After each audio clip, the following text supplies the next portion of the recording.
Assalamualaikum warahmatullahi wabarakatuh. Bertemu kembali bersama Ibu Risma. Pada hari ini kita akan membahas mengenai gagasan pokok dan gagasan pendukung. Sebelum kita masuk ke pembelajaran gagasan pokok dan gagasan penjelas, terlebih dahulu kalian harus tahu paragraf itu yang mana.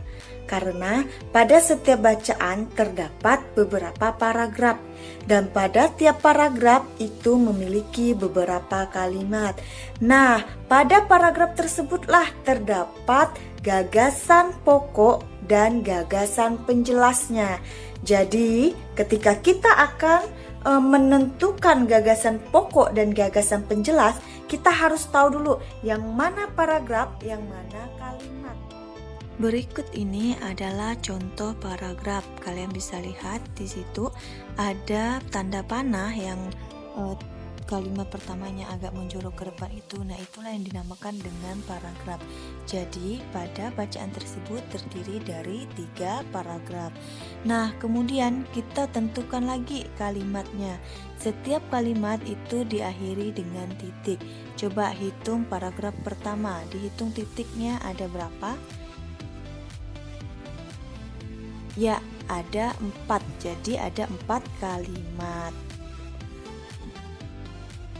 Gagasan pokok adalah masalah utama yang dibahas dalam sebuah paragraf. Gagasan pokok ini disebut juga dengan gagasan utama atau ide pokok. Gagasan pokok terdapat di kalimat utama pada suatu paragraf. Kemudian, gagasan pendukung adalah kalimat-kalimat yang memberikan informasi tambahan dalam suatu teks. Ide pokok atau gagasan pokok ataupun gagasan utama adalah masalah utama yang diungkapkan dalam bacaan. Nah, ide pokok atau gagasan pokok terdapat dalam kalimat utama. Nah, kalimat utama biasanya terdapat di awal paragraf atau di akhir paragraf. Gagasan pendukung adalah uraian tambahan informasi untuk gagasan pokok. Gagasan pendukung disebut juga dengan gagasan penjelas. Kalimat pendukung biasanya terdapat di kalimat kedua dan seterusnya pada setiap paragraf. Nah, berikut ini adalah contoh dari soal gagasan pokok dan gagasan pendukung. Contoh soalnya, Solo merupakan kota yang dijuluki kota batik. Hampir semua orang mengenal batik. Bahkan Presiden Afrika Selatan Nelson Mandela pun sangat suka memakai batik. Batik banyak ditemukan di kota ini, dari produk rumahan sampai produk pabrikan terkenal.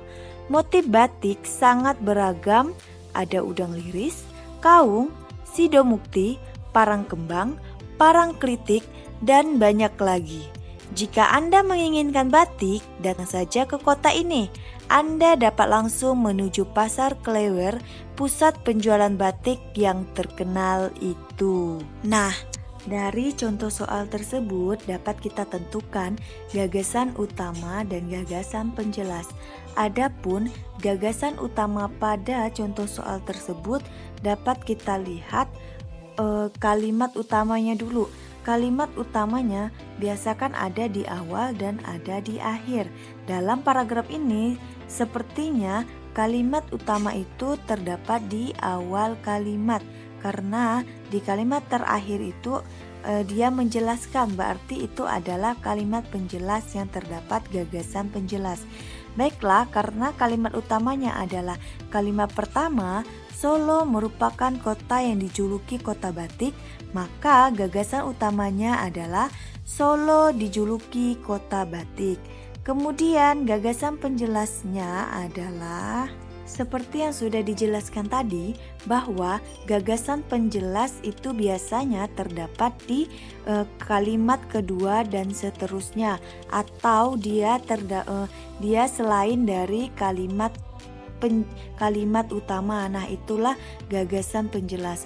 Jadi, gagasan penjelas pada contoh soal tersebut adalah semua orang mengenal batik, produk rumahan atau pabrik terkenal, macam-macam motif batik, pusat penjualan di pasar Klewer.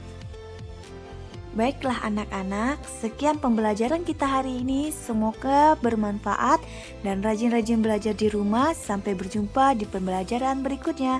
Dan wassalamualaikum warahmatullahi wabarakatuh.